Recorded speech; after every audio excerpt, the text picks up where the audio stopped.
After weeks of wringing our hands over the Ukraine problem, one thing is clear: Putin is certainly not afraid of one Joe Biden. Russia's ambassador to Sweden flatly said, quote, Russia doesn't give a blank about sanctions, except to use a much harsher word. Joe Biden can stand at a podium and try and sound like the boss of the free world, but I'm not feeling it, and neither is Vlad. And now the cagey Russian is playing hide and seek with his troops, keeping the White House off balance.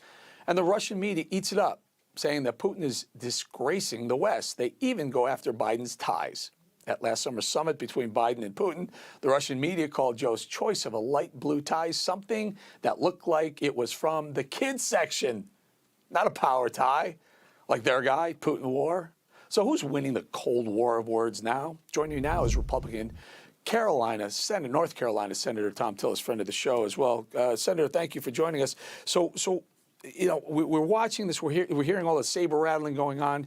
I, from the very get-go, said it doesn't look like Russia's going to go into Ukraine. It feels like an oil play to me. What are your thoughts? You think this goes down or doesn't? Today was the day it was supposed to happen. And by the way, who puts a billboard up saying I'm attacking Ukraine on Wednesday at 4:30?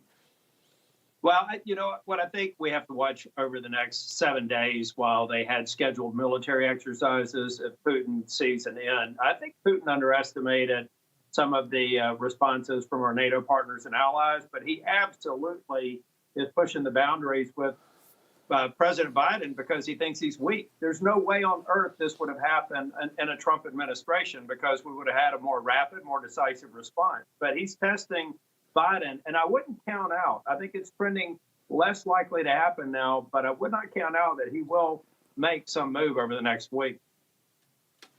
All right, Senator, the first thing Joe Biden did when he was sworn into office, first thing, he canceled the Keystone XL pipeline. And oil prices have started to rise then, but they've really shot up. When Putin puts his troops on the border of Ukraine, they continue to rise.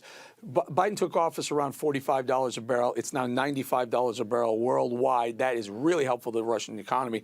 Let's take a listen to Joe Biden from his stern talking to the Russian people yesterday when he was talking about the Nord Stream 2 pipeline that he's going to allow Russia and Europe to have, but ours, not so much. Listen. When it comes to Nord Stream 2, the pipeline that would bring natural gas from Russia to Germany, if Russia further invades Ukraine, it will not happen. Yeah. It shouldn't happen under any circumstance. Yeah, go ahead. It shouldn't happen under any circumstance. So the president comes in and he completely immobilizes U.S. energy, where we had in a few short years became an energy superpower. And now he turns off the XL pipeline and says that Nord Stream could move. If Ukraine wasn't happening, we'd only be a month or two away from Nord Stream being online. And it could be online. They're almost completed. They're down to almost certifications to allow gas to start flowing. Biden is responsible for the reliance of the European community, Germany 49%, Finland 98%, on Russian oil. He is aiding and abetting and providing the resources. The very dollars that are being used to amass troops at the Ukrainian border are dollars that we are allowing to flow to Russia. It's failed policy, and it's got to be reversed.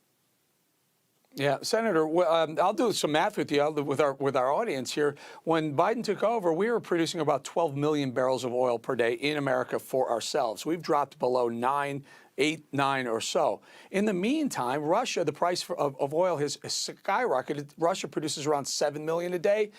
Doubling of that price, that's massive income for Russia. A lot of expense for us to have to go out to the open market, the world market, global market, and beg Russia, beg OPEC